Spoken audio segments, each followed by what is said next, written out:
Voyager et vivre de vraies odyssées? Eh bien, je vous présente le partenaire du jour, NordVPN, pour surfer en toute sécurité. L'océan est l'un des plus beaux joyaux de la nature. Il abrite une faune et une flore d'une beauté et d'une richesse incroyables. Depuis le début de l'histoire de l'humanité, les hommes sont étroitement liés à la mer et passionnés par cette immensité bleue. Les profondeurs sous-marines sont d'autant plus convoitées et passionnantes qu'elles restent encore aujourd'hui un mystère malgré toutes les inventions techniques dont nous sommes capables. L'homme peut voyager sur terre, sur mer, dans les airs et même dans l'univers. Il a marché sur la Lune, observé et étudié de nombreuses planètes grâce à des outils à la pointe de la technologie. La connaissance de l'homme sur l'environnement qui l'entoure est de plus en plus vaste au fil des siècles. Pour autant, il reste une grande inconnue dans cette équation du savoir humain, l'océan dans son immensité. La distance Terre-Lune est de 384 400 km. La distance Terre-Mars se situe entre 54 et 70 millions de kilomètres. Mais revenons à la Grande Bleue. L'immensité de l'océan est la magie des profondeurs. Nous savons que l'abysse le plus profond est de 11 000 mètres. 11 kilomètres. C'est incroyable de se dire que l'océan peut être aussi profond, n'est-ce pas? Et pourtant, ceci n'est rien comparé aux distances que nous sommes capables de parcourir sur Terre, dans les airs et même dans l'univers. Malgré tout, nous en savons bien plus sur notre système solaire, pourtant si loin, que sur les abysses si proches de nous. Chers voyageurs, bien le bonjour. Aujourd'hui, je vous emmène à travers un voyage exceptionnel dans les profondeurs marines. Pensez à liker la vidéo et à vous abonner pour soutenir la chaîne. Merci à tous et bon visionnage.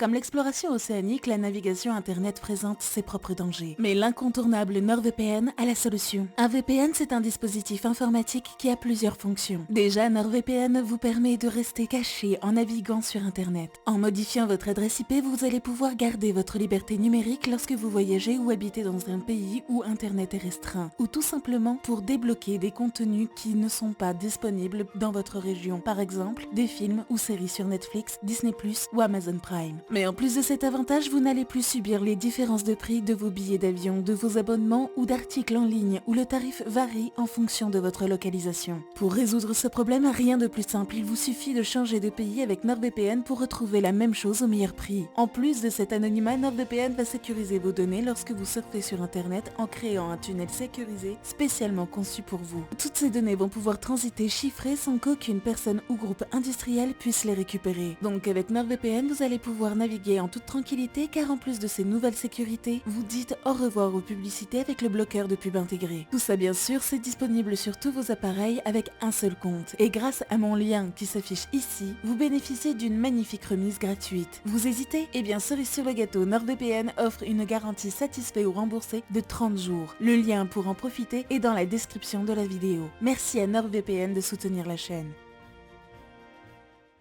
71% de la surface de notre planète est formée par les océans et les abysses constituent les 3/4 de ces zones marines. La majorité de ces zones sont encore inexplorées par l'homme. Malgré notre avancée technologique et nos connaissances, l'océan est loin de nous avoir révélé tous ces mystères. Pour beaucoup d'entre nous, les profondeurs sous-marines sont sombres, froides, dangereuses et effrayantes. Mais connaissons-nous vraiment les profondeurs de nos océans? Si nous manquons encore de connaissances pointues sur ces contrées océaniques, de récentes études et explorations nous donnent des éléments de réponse sur les abysses.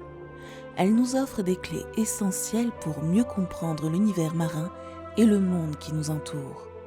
Je vous invite là, maintenant, à plonger avec moi dans les profondeurs de l'océan. Je n'ai pas la prétention de pouvoir vous offrir un voyage à bord du fameux Nautilus de Jules Verne. Cependant, je vous garantis une aventure extraordinaire, un dépaysement total et des découvertes inoubliables. Vous allez entrevoir l'histoire des abysses à travers les siècles, découvrir ses légendes, mais aussi sa faune, sa flore, sa composition ou encore son rôle dans notre écosystème. Vous êtes prêts? Prenez une bouffée d'air fermez les yeux et plongez avec moi dans l'immensité bleue. Pour comprendre pourquoi nous préservons une telle image des abysses, il faut remonter quelques siècles en arrière. En effet, notre histoire a nourri notre présent. Les pensées d'hier sont devenues nos croyances d'aujourd'hui. Durant des siècles, l'homme fut incapable de visiter le monde sous-marin. Les submersibles et autres équipements dédiés à la plongée sous-marine sont encore très récents. C'est pourquoi les études scientifiques et la connaissance populaire se sont limitées durant plusieurs années à l'observation partielle de la mer et à l'examen des carcasses animales retrouvées sur les côtes. Bien souvent gonflées par l'eau ou abîmées par le temps, elles ne ressemblaient en rien à l'apparence de l'animal de son vivant. Ces observations ont mené à des suppositions bien souvent exagérées et erronées. Dans l'imaginaire collectif, les abysses se limitent donc à une zone sous-marine sombre, froide et terriblement hostile. Elles abritent des créatures gigantesques et effroyables. Sur ce sujet, nous pouvons évoquer la légende du Kraken qui a sévi pendant plusieurs années. Au Moyen-Âge, loin d'être perçue comme une simple plaisanterie, cette fable aux origines scandinaves est parvenue à déstabiliser les marins du monde entier. De nombreuses attaques étaient assimilées à cette créature aux tentacules géantes. Des dizaines de marins disaient avoir aperçu une créature monstrueuse, agressive et gigantesque. La peur s'installe et les témoignages se multiplient. Carl Linnaeus, naturaliste du XVIIIe siècle, Éric Ponton-Pidan, Georges Chaud, botaniste au XIXe, et bien d'autres ont tous un point commun. L'objet de leur étude était le kraken. Kraken signifie poulpe en ancien norrois. Pendant plusieurs siècles, les marins pensent avoir affaire au kraken. Ils s'attaqueraient aux bateaux et seraient responsables de plusieurs naufrages. Le phénomène prenant de plus en plus d'ampleur, différents corps de métier dans le domaine de la science ont été sollicités pour comprendre ce qui se passe en mer. Pensant être parfaitement documentés sur le sujet, les scientifiques de l'époque s'appuyaient sur les nombreux témoignages de marins pour étudier le phénomène. Des cadavres gonflés par l'eau, des restes d'animaux à l'allure énigmatique, des témoignages exagérés par la peur et le manque de connaissances. Il n'en faut pas plus pour donner vie à une légende. Les scientifiques évoquent ces faits dans de nombreux récits et ouvrages. Leurs paroles éclairées expriment forcément la vérité auprès de la population. C'est du moins ce que les gens pensaient à l'époque. C'est ainsi que l'histoire passa du mythe à la réalité. Les traditions orales comme celle-ci sont nombreuses. Elles popularisent ces fausses croyances et cette vision tronquée des abysses par le peuple. Les abysses, à la fois si proches et si lointains, sont devenus une source d'inquiétude et de peur. Nombreux sont ceux qui préservent une image très négative des fonds marins. Les profondeurs sont souvent liées à la notion de danger. Cette idée que nous nous sommes forgés de cette partie des océans est finalement le fruit de notre manque de connaissances sur le sujet, des légendes et mythes transmis de génération en génération. Le manque de moyens techniques et de connaissances scientifiques a freiné nos espoirs de découverte, mais pas notre soif de connaissances et notre amour profond pour l'océan. Il est même une source d'inspiration créatrice inépuisable pour les auteurs de romans et les scénaristes du 7e art. Depuis des décennies, ces artistes nourrissent l'imaginaire de leur production en s'inspirant des abysses. Ces régions sous-marines nous sont encore aujourd'hui bien mal connues pour la majorité d'entre elles et l'inconnu laisse inévitablement place au mystère et à l'imaginaire. Toute la beauté de l'inspiration créative naît de cette part d'imagination. De nombreux auteurs choisiront les abysses pour décor principal de leur œuvre.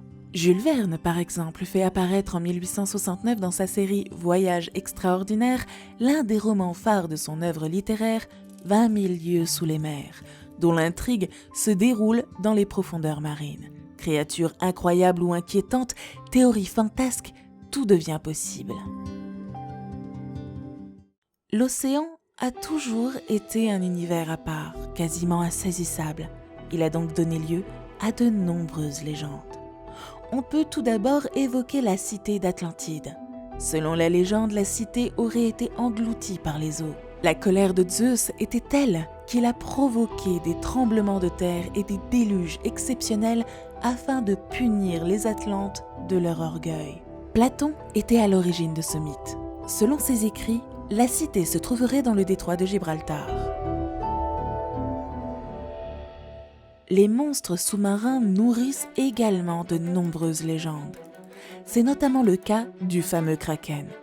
Ce calmar géant a des mensurations impressionnantes, de 13 à 15 mètres tout de même. C'est sans doute cet animal qui a été la muse de certains écrivains comme Jules Verne et Victor Hugo. Si l'on se fie à ces histoires, la mer regorge de monstres marins en tout genre qui déciment des équipages entiers. Mais l'une des créatures les plus populaires des océans, c'est sans nul doute la sirène. Tantôt bienveillante, douce et alliée des marins, tantôt ensorcelante, machiavélique et méchante. Les sirènes fascinent. Dans la mythologie grecque, les sirènes séduisent les marins grâce à leur voix et leur chant. Elles mènent les marins à la folie jusqu'à ce qu'ils provoquent eux-mêmes le naufrage de leur bateau. De nombreux navigateurs sont persuadés d'avoir vu ces femmes durant leur expédition en mer. Et pour la petite anecdote, Christophe Colomb en fait partie. Connaissez-vous le fameux proverbe anglais « Un navire qui n'a pas goûté au vin goûtera au sang ». Pour porter bonheur aux marins, mais surtout pour s'assurer que le navire est sous la protection des dieux, on baptise le bateau avec une bouteille de champagne. Cette tradition vient en partie de la Grèce antique. En effet, à cette époque, une personne était sacrifiée pour l'occasion et on répandait son sang sur la proue du navire. Un peu cruel, il faut l'avouer. Les générations suivantes ont préservé la tradition tout en modifiant quelques paramètres, heureusement. Il n'y a plus de sacrifice humain, mais une simple bouteille de vin dans l'histoire. Si le sang a été remplacé par le vin, c'est parce qu'il symbolise le sang du Christ et la protection divine. De nos jours, on privilégie plus facilement le champagne. Il symbolise la fête, mais aussi le bonheur et la chance. Le champagne est associé aux événements marquants de la vie. La tradition perdure encore aujourd'hui auprès des marins. Vous le saviez ?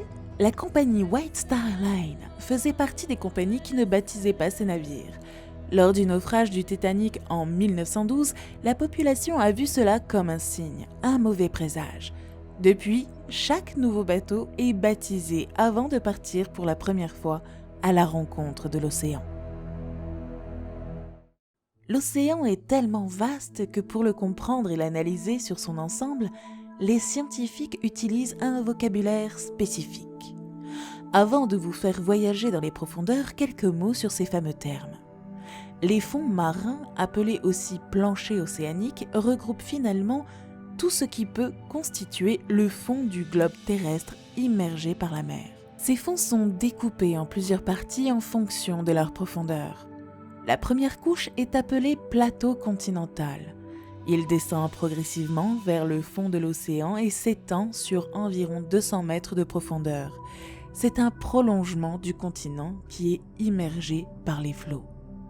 Ensuite viennent le talus continental et le glacis continental.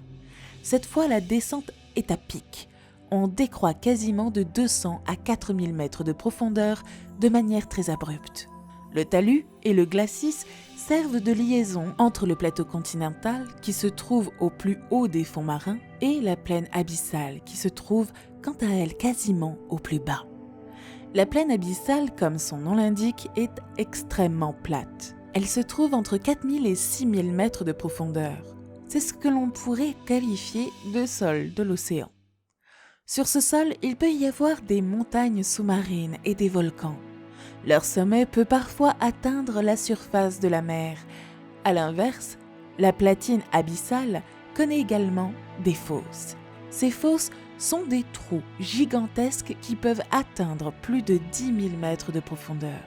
De nombreux phénomènes ont lieu dans les profondeurs comme l'érosion, c'est-à-dire le processus de dégradation et de transformation des sols, de la roche et des berges, ou la sédimentation, qui permettent aux particules de ne plus rester en suspens, mais de se déposer au fond et devenir des sédiments. Les fonds marins ont également un rôle géoclimatique, c'est-à-dire qu'ils ont un impact sur le climat. Il faut voir les fonds marins comme des puits de carbone. Ces puits sont comme de gros réservoirs. Ils peuvent stocker du CO2 en très grande quantité et sur le long terme. Nous ne nous rendons jamais dans les abysses, mis à part les scientifiques, et pourtant ce lieu est essentiel à notre vie sur Terre. Nous dépendons totalement de lui. L'eau de mer est composée à 96% d'eau et nous serions tentés de dire à 4% de sel. Mais de nombreuses autres substances, bien entendu dans une moindre mesure, sont également présentes. Si elles sont infimes par rapport aux autres composants, elles jouent malgré tout un rôle essentiel. Chlore, sodium, magnésium, sulfate, calcium, potassium, bicarbonate, brome, acide borique, carbonate et fluor. En tout, près de 79 autres éléments composent la mer. C'est le mélange subtil entre toutes ces molécules qui permet une réaction physico-chimique. Le sodium et le chlore donnent naissance au chlorure de sodium, le nom scientifique du sel marin. Le plateau continental est la partie la plus riche en sédiments et la plaine abyssale la plus pauvre. La sédimentation est longue et faible dans l'océan, seulement 1 cm tous les 1000 ans. Auriez-vous imaginé que cela soit si long ? Il faut beaucoup de temps à Mère Nature pour effectuer son travail. C'est pourquoi l'océan est à la fois si beau et si fragile. Pour revenir à nos moutons, ou plutôt à nos particules, la couche de sédiments se forme en majeure partie au pied du talus continental, là où la pente est la plus raide. C'est un peu comme un toboggan. Tous les sédiments roulent et glissent sur cette pente pour atteindre le fond. Les sédiments viennent de l'érosion des continents, avec le transport par le vent, la pluie, l'activité des hommes, etc. Mais également des restes organiques des animaux et végétaux marins. C'est grâce au transport des sédiments depuis la côte, dû notamment à l'érosion des continents, que les sédiments tombent au fond de la mer et s'accumulent au pied du talus continental pour former le glacis continental. Cette partie des fonds se trouve juste avant la plaine abyssale et est légèrement bombée, car elle contient tous les sédiments qui ont glissé. Entre 1972 et 1976, les premières explorations à bord du HMS Challenger permettent d'effectuer des relevés de profondeur. Pour déterminer la profondeur et étudier ces fonds, les scientifiques utilisent la technique du fil à plomb. Imaginez combien ce travail était laborieux et rudimentaire. C'est une première approche intéressante, mais elle est encore limitée. La seule chose que l'on sait sur les fonds marins, c'est sa profondeur approximative. Nous n'avons aucune connaissance sur la faune, la flore, les reliefs ou la composition géologique de cet élément de notre environnement. Durant la Seconde Guerre mondiale, guerre oblige, les hommes sont parvenus à fabriquer des engins de plus en plus évolués et précis. Ils utilisent notamment le système acoustique et le magnétisme pour déterminer des longueurs et des points précis. En 1950, une géographe et cartographie américaine, Mary Tarp, est parvenue à réaliser la première carte du fond océanique. C'est une avance majeure dans l'histoire de notre connaissance sur les profondeurs sous-marines. En 1978, la bathymétrie, science de la mesure des profondeurs et des reliefs de l'océan, prend un nouveau tournant grâce au sonar. Les sonars multifaisceaux mettent alors en évidence des reliefs jusqu'alors insoupçonnés, montagnes, plaines, volcans. Enfin, en 2014, une nouvelle carte gravimétrique de fond sera élaborée avec cette fois l'utilisation de satellites. Cette combinaison de données des 2 satellites permet de mettre en lumière la résolution horizontale de l'océan. Plus précise, cette technique met en avant des failles encore inconnues et permet de préciser l'étendue de certains reliefs, notamment les petites collines abyssales. Comme vous pouvez le voir, nos approches précises de l'océan sont donc encore très récentes. Si nous avons des connaissances plus approfondies sur le sujet, le Grand Bleu nous promet encore sûrement quelques surprises. Mais pour le moment, il est temps pour vous de partir en voyage. Vous avez les connaissances et l'équipement nécessaires pour devenir le parfait explorateur des fonds marins. Nous allons donc entamer une descente dans les abysses. Le Grand Bleu vous tend les bras. Vous allez découvrir un univers incroyable. Plongeons ensemble petit à petit, étape par étape, dans les profondeurs de l'océan. Minute après minute, mètre après mètre, nous allons descendre de plus en plus bas, de plus en plus profond, pour découvrir toute la beauté et la magie de cet élément hors norme, l'océan. On appelle cette approche des fonds marins la verticalité de l'océan. Ouvrons ensemble les portes d'un monde extraordinaire. C'est un monde aux 1000 merveilles qui vous attend. Cette zone, appelée aussi zone épipélagique, zone photique ou simplement zone ensoleillée, avant de plonger bien plus loin, bien plus profond dans l'océan, il faut connaître quelques points essentiels de cette première couche de l'océan. La zone ensoleillée, comme son nom l'indique, c'est la zone où les rayons du soleil peuvent propager leur lumière. C'est la zone où, enfant, vous barbotiez à la plage. C'est aussi une zone où certains d'entre vous ont eu la chance de faire de la plongée sous-marine pour découvrir ce monde si enchanteur.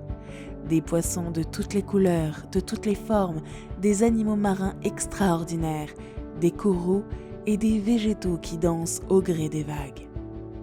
Cette zone mesure environ 200 mètres de profondeur. On utilise le terme photique en rapport avec les rayonnements du soleil qui pénètrent cette couche de l'océan. En effet, dans cette partie marine, la photosynthèse des plantes est possible. L'organisme peut, grâce à ce processus bioénergétique, synthétiser de la matière organique. Pour cela, il lui faut de la lumière, de l'eau et du dioxyde de carbone. Tous ces paramètres sont réunis dans la zone photique. Cette zone est peu profonde et débute près des côtes et du littoral. Elle repose sur ce que l'on appelle le plateau continental. On appelle le plateau continental la partie du continent recouverte par une épaisseur d'eau, généralement assez faible, une centaine de mètres maximum. Cette zone qui émerveille tant les petits et les grands par sa beauté est un élément clé pour comprendre le reste de l'océan et donc pour pouvoir s'enfoncer toujours un peu plus dans les abysses. La zone épipélagique, qui signifie surface de la mer en grec, est la surface liquide et ensoleillée de l'océan où les températures varient le plus. Elles peuvent atteindre des extrêmes de moins 2 degrés Celsius, notamment dans les pôles. Je vous vois déjà froncer les sourcils d'incompréhension. L'eau gèle à 0 degrés Celsius et en deçà. Comment se peut-il que cette surface ne soit pas constituée de glace et reste à l'état liquide ? Ce n'est pas l'eau de mer, mais l'eau douce qui se solidifie à cette température. L'eau salée, quant à elle, parvient à rester à l'état liquide à des températures plus basses. À l'inverse, la mer Rouge peut enregistrer des températures records jusqu'à 32 degrés Celsius. Les autres zones connaissent quelques écarts de température, mais jamais aussi importants que celui de la zone épipélagique. Autre élément essentiel à comprendre avant de poursuivre le voyage, la zone épipélagique est au sommet de la pyramide alimentaire marine. Toutes les couches plus profondes dépendent de cet écosystème situé à la surface de la mer. La photosynthèse, par exemple, dont dépendent de nombreux animaux et végétaux, s'effectue grâce à des micro-algues que l'on appelle phytoplancton. Ces organismes sont la clé du vivant marin et se développent dans la zone ensoleillée de la mer. 90% de la vie marine se situe, d'après nos connaissances actuelles, dans la zone photique. Connaissons bien cette partie de l'océan qui, d'une part, est accessible depuis nos côtes et d'autre part, qui ne subit pas trop la pression océanique. Et oui, Nous n'avions pas encore évoqué ce phénomène. C'est le bon moment, je crois, pour faire le point. Comme nous avons pu le voir précédemment sur l'histoire des découvertes des abysses, la pression de l'eau était un frein pour s'aventurer dans les profondeurs. Au XVIIIe siècle et XIXe siècle, nous n'avions ni la connaissance, ni les moyens techniques pour élaborer un engin capable de supporter cette pression. Plus la profondeur est importante, plus la pression est importante. Pour comprendre ce phénomène, il faut visualiser l'eau présente au-dessus et en dessous d'un plongeur. À la surface, le plongeur n'a pas ou peu d'eau au-dessus de lui. Elle ne pèse donc rien. Mais plus le plongeur s'enfonce dans l'eau, plus l'eau au-dessus de lui pèse lourd, car elle est en quantité importante. Si l'on considère un objet, comme un sous-marin par exemple, il faut également savoir que la pression agit de manière égale dans toutes les directions, c'est-à-dire que la pression due au poids de l'eau se ressent sur le haut, la base et les côtés d'un objet. Pourquoi ? Car l'eau au-dessus exerce une pression, mais l'eau en dessous également. C'est pourquoi il a fallu patienter aussi longtemps pour pouvoir élaborer un engin capable de résister à la pression de l'eau. Il faut une matière ultra résistante, robuste et solide pour construire un submersible. Parlons maintenant mesure. Pour estimer la pression, on mesure celle-ci en ATM. Il y a d'autres systèmes de mesure, mais c'est le plus couramment utilisé par les scientifiques dans le domaine maritime. L'ATM signifie atmosphère. Une atmosphère correspond à la pression atmosphérique moyenne au niveau de la mer. Ensuite, tous les 10 mètres, la pression augmente d'une atmosphère, soit 1 ATM pour 10 mètres. Pour vous donner un exemple concret, lorsque vous effectuez une plongée à 50 mètres, donc 5 fois 10 mètres, vous subissez une pression de 6 ATM. Oh, je crois voir vos sourcils se froncer une nouvelle fois. Si l'on compte 1 ATM par 10 mètres, 50 mètres devraient correspondre à 5 ATM. Rassurez-vous, vous êtes toujours bon en calcul. Votre cerveau ne vous joue aucun tour. Mais vous avez oublié un petit détail. La pression de l'air à la surface de l'eau compte également 1 ATM. À 50 mètres, il y a donc 5 ATM pour l'eau et 1 ATM pour l'air, soit 6 ATM au total. La pression s'exprime également en bar. 1 ATM a la même valeur que 1 bar de pression.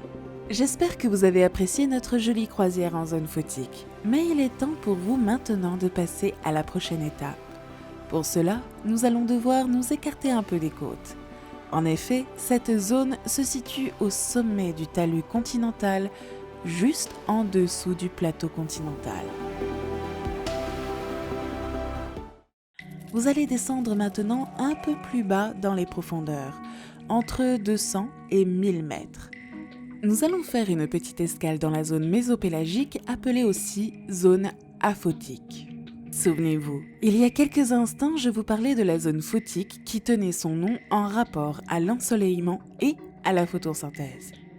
Comme vous pouvez l'imaginer, la zone aphotique, quant à elle, ne reçoit plus les rayons du soleil et donc sa chaleur et sa lumière. Il fait plus sombre et plus froid. Vous le ressentez ? Dans cette zone, la pression est également plus forte. Selon le niveau où vous vous trouvez, la pression est de 20 à 100 ATM. Vous tenez le coup ? Alors partons explorer les lieux. Cette partie de l'océan est méconnue du grand public, mais pas des scientifiques. Nous avons quelques données sur le sujet et plusieurs études et expéditions maritimes ont été menées pour mieux comprendre ce milieu en particulier. Jusqu'à 500 mètres, les eaux de la zone épipélagique et de la zone mésopélagique peuvent se mélanger. C'est pourquoi des écarts de température peuvent se faire encore ressentir. Entre 500 et 800 mètres, la température commence à chuter. Selon les régions, elle peut varier entre 6 et 20 degrés Celsius. Ensuite, les températures continuent de descendre, parfois de manière drastique, pour atteindre les 2 degrés Celsius environ. C'est ce que l'on appelle la thermocline. c'est la zone de transition thermique rapide entre les eaux superficielles chaudes et oxygénées et les eaux profondes, plus froides et plus salées. Au-delà de cette ligne imaginaire, la thermocline, la température, ne varie plus. Elle stagne et s'équilibre sur toute la surface de notre planète. Il y a quelques exceptions, des zones très profondes et malgré tout très chaudes. Mais ça, nous le verrons un peu plus tard au cours de notre voyage. Revenons pour le moment à la zone mésopélagique. Comme vous pouvez l'imaginer, dans ces eaux plus froides et plus profondes, la survie est plus difficile. Mais ce n'est pas pour autant que la vie n'existe pas. Au contraire, de nombreuses espèces de poissons, mais aussi d'invertébrés, vivent dans cette zone particulière. On retrouve notamment le poisson haddock, l'anguille loup, le requin-chat, le grand dauphin. Vous voyez cette petite algue au loin? C'est le varech. Regardez comme ils sont extraordinaires. N'est-ce pas incroyable de parvenir à vivre dans des conditions aussi difficiles? Le niveau de lumière est faible, l'oxygène et la température diminuent, la salinité et la pression, quant à elles, augmentent. Alors, comment vivent-ils? Pour le savoir, regardez autour de vous, observez ces animaux exceptionnels. Vous verrez alors que seulement 2 options s'offrent à eux. La première technique de survie, c'est de profiter des particules de plancton qui tombent dans le fond de la mer. Ce sont les restes, les miettes laissées par les autres espèces. Mais sans elles, la vie de nombreux animaux marins serait impossible. Or, ces animaux font partie de l'écosystème marin et maintiennent son équilibre vital. Comme je vous l'ai expliqué tout à l'heure, les micro-algues sont un élément essentiel de la vie sous-marine. C'est pourquoi elles se situent au sommet de la pyramide alimentaire dans l'océan. La seconde option, c'est d'être un prédateur hors pair doté de capacités exceptionnelles. C'est le cas d'une majorité d'animaux marins qui ont élu domicile dans cette zone de l'océan. Le calmar luciole attire ses proies avec la lumière produite par ses tentacules. Il utilise la bioluminescence, c'est-à-dire qu'il est capable de produire sa propre lumière uniquement grâce à son organisme. L'ange de mer, une limace de mer majestueuse qui utilise ses ailes pour se propulser dans l'eau, est une petite mollusque qui ne possède pas de coquille.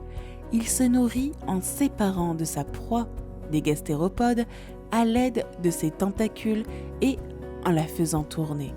Le pingouin empereur peut nager jusqu'à 530 mètres de profondeur pour se nourrir. Il a la possibilité de parcourir près de 1 demi-kilomètre dans l'eau pour se nourrir et remonter à la surface. D'autres animaux bien connus, comme certains dauphins, baleines, phoques et lions de mer, chassent également dans ces eaux plus profondes. Nous allons continuer à descendre encore un peu. Nous nous trouvons maintenant à 700 mètres de profondeur. Vous allez découvrir au fil du voyage des animaux de plus en plus surprenants par leur morphologie, leur taille, leur méthode de chasse ou encore leur âge. Ici, le nautile coule des jours heureux. C'est un vestige des anciens temps. Son existence remonte à plus de 500 millions d'années. Les petits filaments que vous pouvez apercevoir dépassant de sa coquille sont des tentacules. Il en possède environ 90.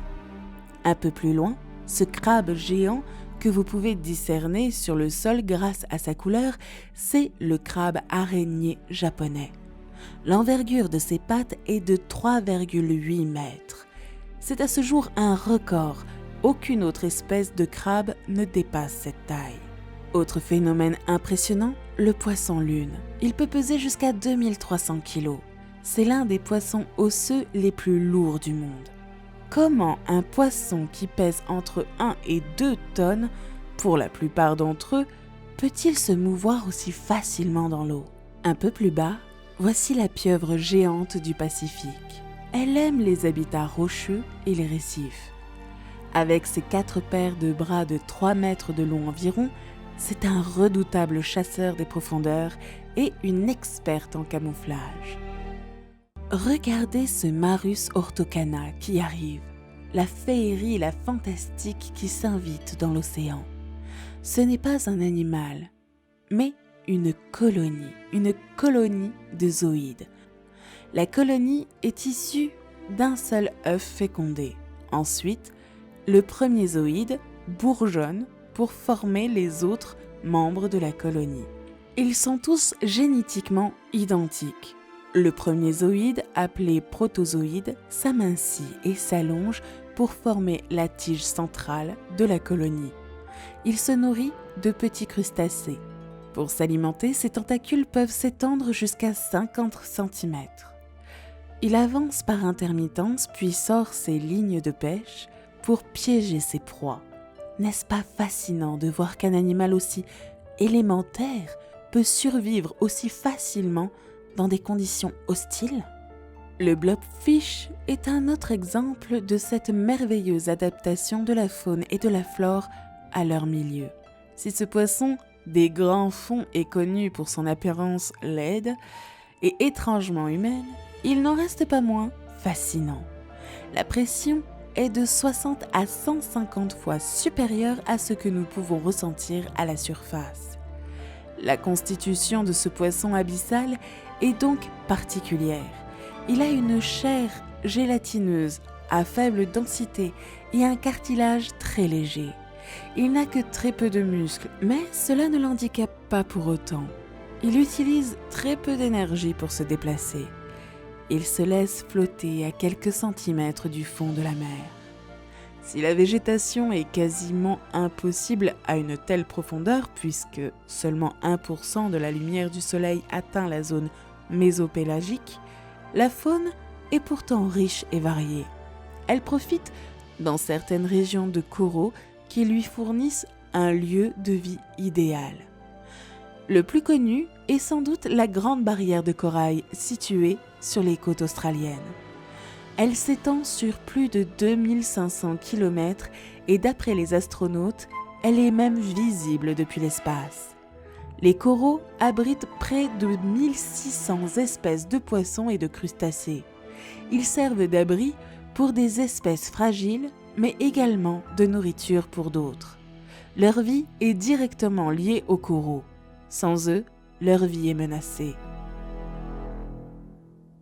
Nous allons maintenant passer en dessous des 1000 mètres de profondeur pour entamer la descente de la zone bathyale. Elle s'étend de 1000 à 4000 mètres et se situe entre le talus continental et le glacis continental. Ce dernier forme la pente qui raccorde le plateau continental et le fond de mer. Il permet de canaliser l'écoulement des sédiments dont il est d'ailleurs principalement constitué. De gros morceaux peuvent tomber après un tremblement de terre, mais il y a aussi des sédiments plus fins dus à l'érosion naturelle, vagues, ruissellements, etc. Pour vous donner une petite idée de ce à quoi ressemble le glacis continental, vous pouvez imaginer un éboulement de terre, mais sous l'eau. Ici, il fait seulement 4 degrés Celsius et bon nombre d'espèces sont aveugles.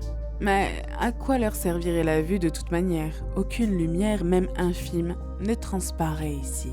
Vous sentez comme l'obscurité est oppressante? Effectivement, pour nous humains, c'est un milieu invivable, repoussant et hostile. Nous sommes habitués à profiter de notre sens visuel. C'est l'un de nos principaux repères pour appréhender notre environnement.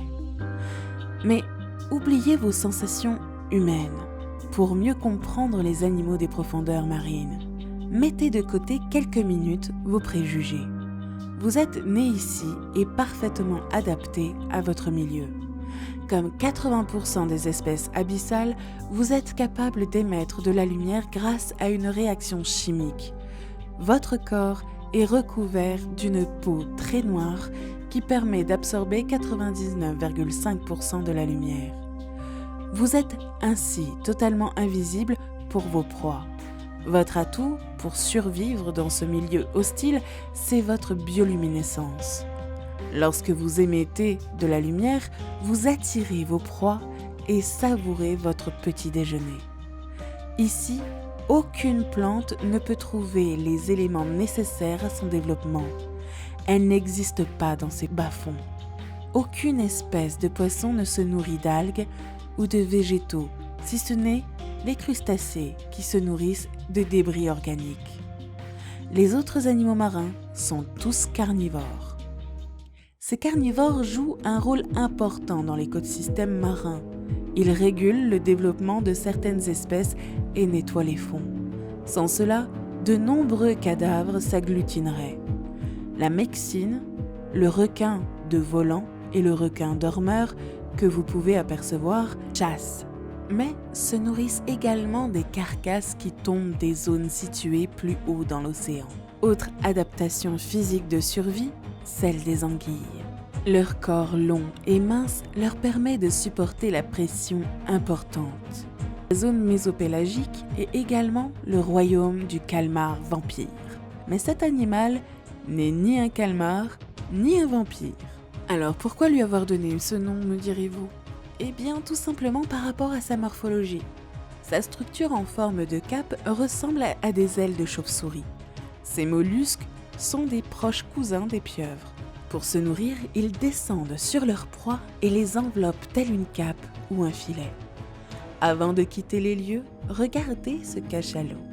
Il est vrai qu'on les voit régulièrement dans les zones moins profondes de l'océan, mais leur tête est composée en majorité de tissu et leur permet donc de supporter la pression. Ils s'aventurent régulièrement dans les profondeurs pour chasser des proies plus ou moins imposantes, comme le calmar géant. Êtes-vous prêt à poursuivre la descente ? Allez, suivez-moi. De nombreuses découvertes nous attendent encore à quelques mètres en dessous de nous. Vous êtes dans l'avant-dernière couche de l'océan, et sans doute la plus impressionnante de toutes. Située entre 4000 et 6000 mètres de profondeur, elle constitue près de 80% des fonds marins et plus de 60% de la surface de notre Terre. Toute l'immensité bleue visible de la côte n'est qu'une infime goutte d'eau par rapport à ce que représente la zone abyssale. Et là, maintenant, vous avez la chance de découvrir ce lieu incroyable. Il repose sur les plaines abyssales, appelées également fonds océaniques. Ce relief recouvre près de 60% de la Terre. Elle porte le nom de plaine, car elle est très plate, sans doute la plus plate sur Terre. Le fond marin débute par une pente qui s'étend du plateau continental jusqu'au glacis, puis elle s'aplanit. À certains endroits, un fossé profond peut apparaître. Ce sont les fosses océaniques. La croûte océanique des plaines abyssales est très fine. Elle est donc plus malléable et c'est à cet endroit que les plaques tectoniques se rencontrent. Elle donne alors naissance à des montagnes, des volcans ou des cheminées. Nous découvrirons ensemble leurs secrets un peu plus tard. Pour le moment, profitons de notre voyage encore un peu dans l'immensité de l'océan. En vous enfonçant si profondément dans l'eau, vous imaginez sans doute que la faune et la flore se font de plus en plus rares, n'est-ce pas ? Eh bien, détrompez-vous, notre voyage promet 1001 surprises. La biodiversité de la zone abyssale est extrêmement riche. Pour tout vous dire, elle serait même, d'après les scientifiques, aussi riche que la forêt tropicale. Subissant une pression de 600 bars à plus de 1000, les organismes vivants dans cette contrée de l'océan ont une structure et une apparence bien différentes de ce que l'on a l'habitude de rencontrer. À quelques centimètres de vous, si vous prenez le temps d'observer le sol, vous verrez sans doute un ver tubicole géant. Cette espèce de ver est également appelé Riftia. Il vit près des fumeurs noirs. Nous aurons l'occasion de découvrir ce phénomène particulier un peu plus tard dans notre voyage. Pour le moment, fixez votre attention sur cette espèce de ver. Elle peut mesurer jusqu'à 2 mètres. Cet organisme marin est extraordinaire. Il n'a ni bouche, ni intestin, ni même d'anus. Et pourtant, il parvient à se nourrir. Il est muni de branchies rouges rétractiles protégées par un tube blanchâtre. Il vit en symbiose. Vivre en symbiose signifie que deux espèces sont dépendantes l'une de l'autre. Leur survie est directement liée à l'espèce symbiotique. C'est le cas du poisson clown et de l'anémone de mer.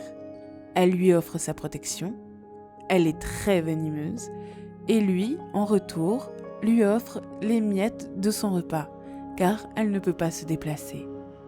Le Riftia parvient à capter des composés inorganiques et les transmet aux bactéries.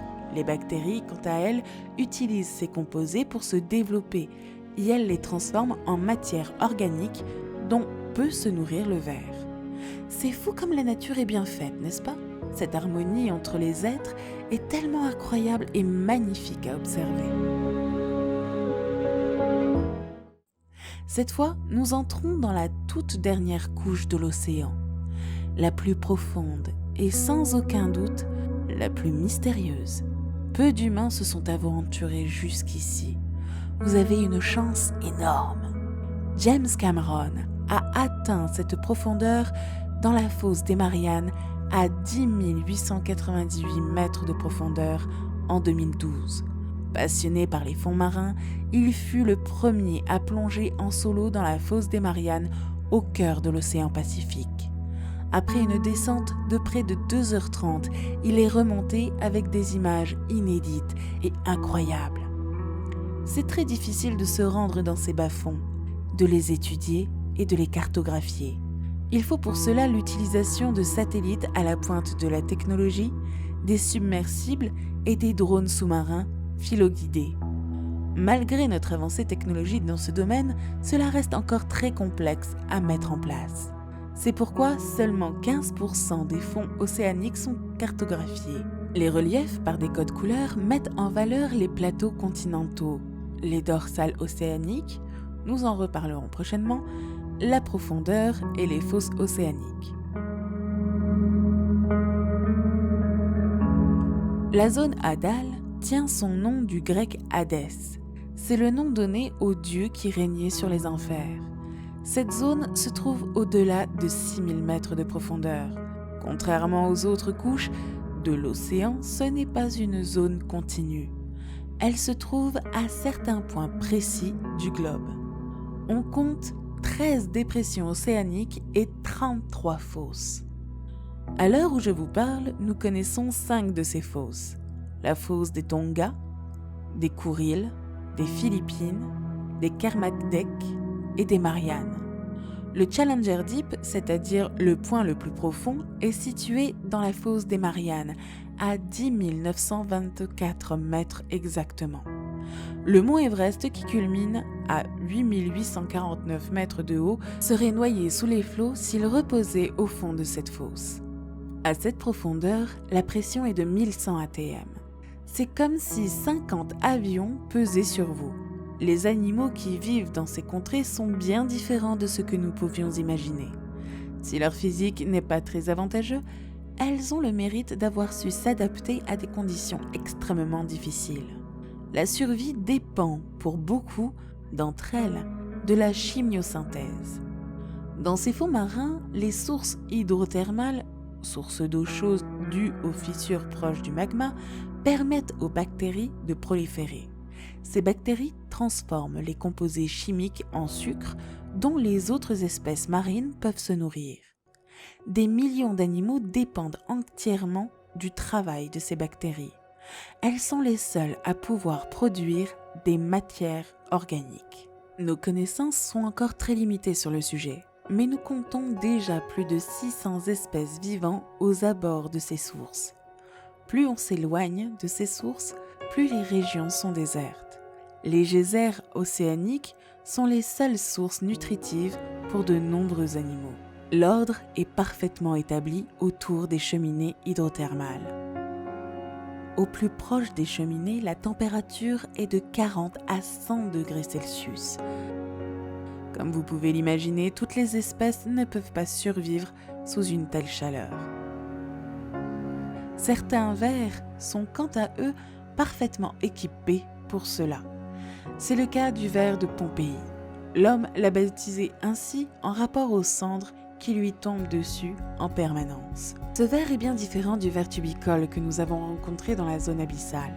Celui-ci possède un système digestif, une bouche, un anus et même un système nerveux et un cerveau. Un peu plus loin, là où l'eau oscille entre 10 et 35 degrés Celsius environ, on retrouve à nouveau des vers qui vivent en colonie comme le ver tubicole. Autour de cette zone, de nombreux animaux marins utilisent la symbiose pour survivre. Les bactéries utilisent les sulfures de l'eau pour produire de l'énergie et du sucre. Elles créent des micro-organismes qui permettent à d'autres espèces de mollusques, de crabes, de moules ou de crevettes de survivre. On rencontre également d'autres poissons comme la lycode hydrothermale qui se nourrit de ces espèces marines. C'est l'un des rares poissons à s'adapter à de telles conditions de vie. Son corps est blanc et sans écailles.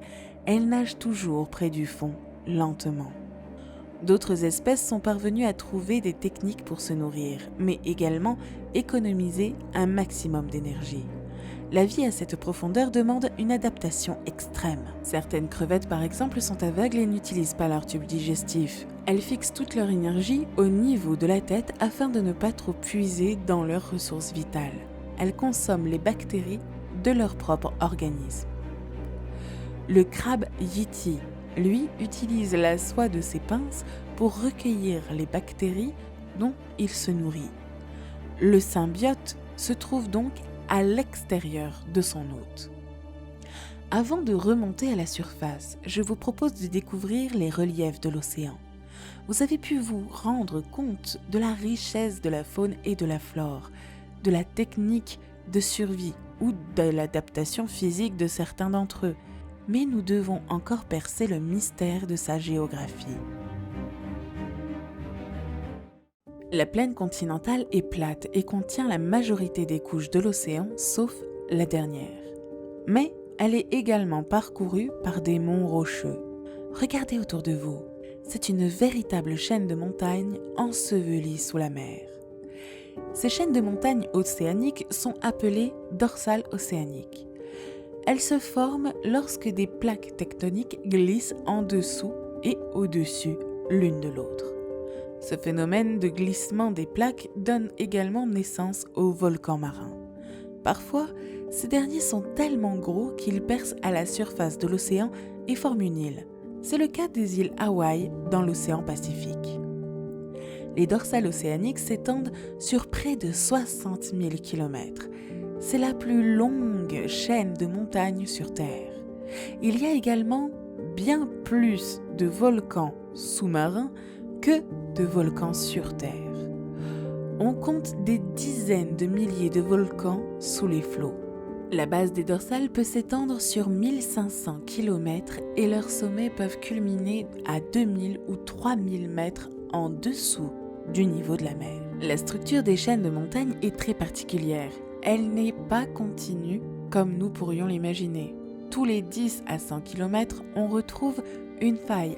C'est un peu comme si vous aviez tranché la montagne en un endroit précis. Ce qui est intéressant dans l'étude de ces failles, c'est qu'elles nous dévoilent une coupe de l'écorce terrestre. On peut donc en apprendre davantage sur la composition de la Terre, mais aussi sur l'histoire de notre planète. Le sommet des crêtes de montagne n'est pas linéaire non plus. Elles sont entaillées, elles ont des failles. On appelle cela le riff. Il peut atteindre parfois 1800 mètres de profondeur. Maintenant, nous allons partir à la découverte d'un élément essentiel de la vie sous-marine. L'écosystème de centaines d'espèces dépend directement de ce phénomène. C'est l'élément de réponse clé que nous cherchions durant des années. Comment la vie est-elle possible dans les abysses ?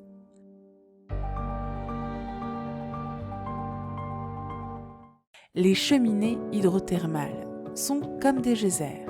Elles se forment, elles aussi, grâce au mouvement des plaques tectoniques. Cette fois, ce n'est pas leur rapprochement, mais leur éloignement qui donne naissance à de nouveaux reliefs. Lorsque celles-ci s'écartent, elles forment des fissures.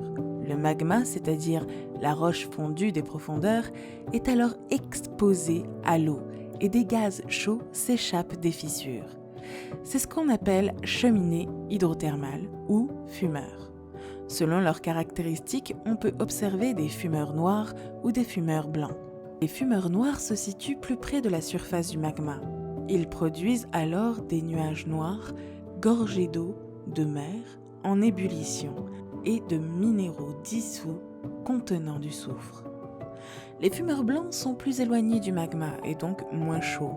Leur couleur blanche est essentiellement due à leur composition. Ils contiennent des minéraux dissous tels que le calcium et le silicium. Nous avons découvert leur présence en 1977 seulement aux îles Galapagos.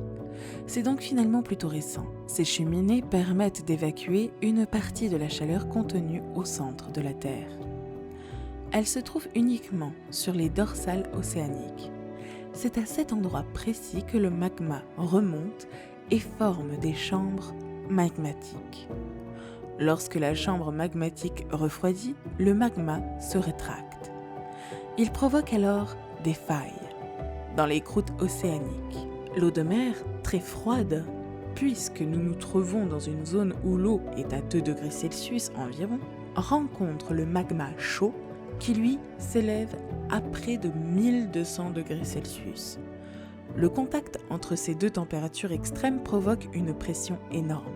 L'eau chaude remonte alors vers le plancher océanique en lessivant les roches sur son passage. C'est de cette manière que le fluide qui sort de la cheminée, très acide, se compose de minéraux et de gaz, mais il est totalement dénué d'oxygène. On retrouve cependant des ions métalliques, phosphate, magnésium, nitrate et sulfate. Cette composition particulière permet d'alimenter l'océan en fer. Lorsque le fer remonte à la surface, il favorise le développement du phytoplancton. Vous voyez, les profondeurs de l'océan dépendent de la surface, mais la surface, la zone photique, dépend elle aussi des fonds de l'océan. Toute la vie marine est une histoire de symbiose et d'harmonie.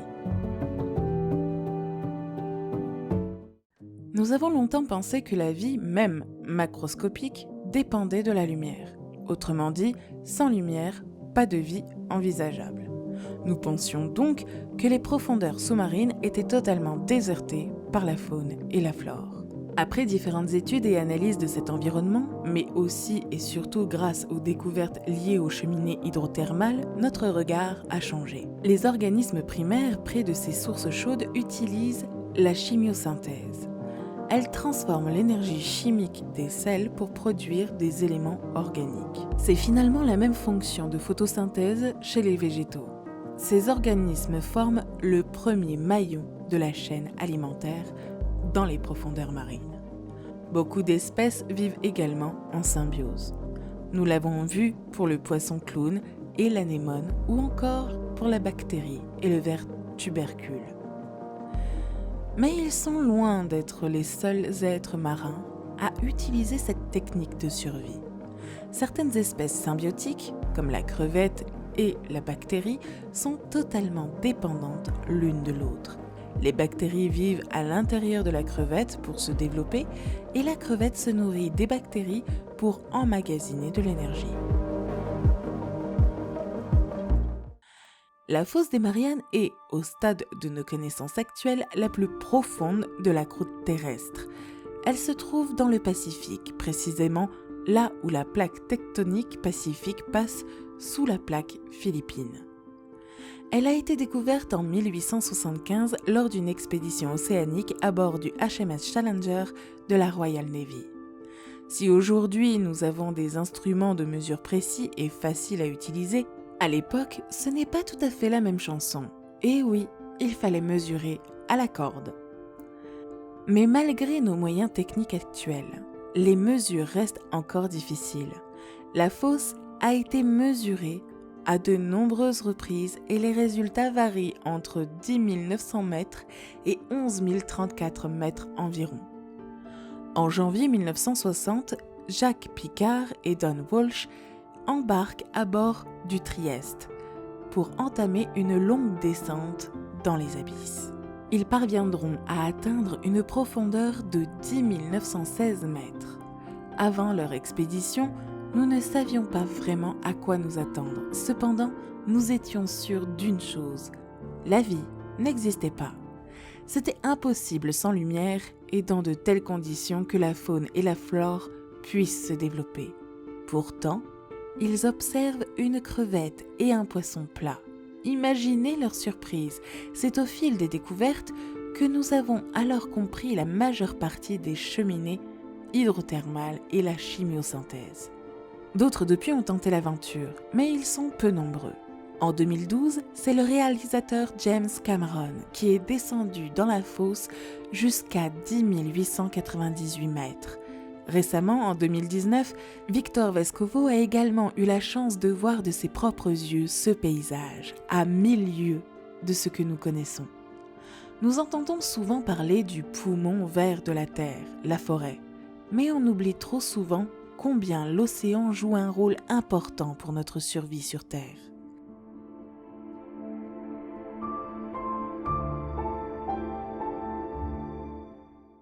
Tous les écosystèmes marins dont font partie les abysses absorbent une quantité de gaz à effet de serre colossale. En effet, le méthane est leur principale source d'énergie. Elle permet de piéger le carbone afin qu'il ne remonte pas à la surface. Sans cela, tout le carbone relâché entraînerait de graves conséquences, notamment un climat instable. Si les abysses constituent l'une des dernières zones encore inexplorées, elles ne sont pas pour autant préservées des activités humaines. Elles sont touchées par le réchauffement climatique, mais aussi par les déchets. James Cameron a eu la mauvaise surprise de voir qu'à une telle profondeur, 10 971 mètres, le plastique était présent. La faune et la flore des océans sont extraordinaires. La biodiversité est exceptionnelle, loin d'être un monde à part. Il est étroitement lié à la surface. Il est en interaction perpétuelle avec des écosystèmes de surface. Ce qui est absolument magnifique et extraordinaire, c'est que l'un et l'autre soient aussi interdépendants. L'océan est l'illustration parfaite du système de vie sur notre planète. Toutes les espèces sont dépendantes les unes des autres et forment un tout. L'homme a besoin des arbres, de l'océan, des abeilles.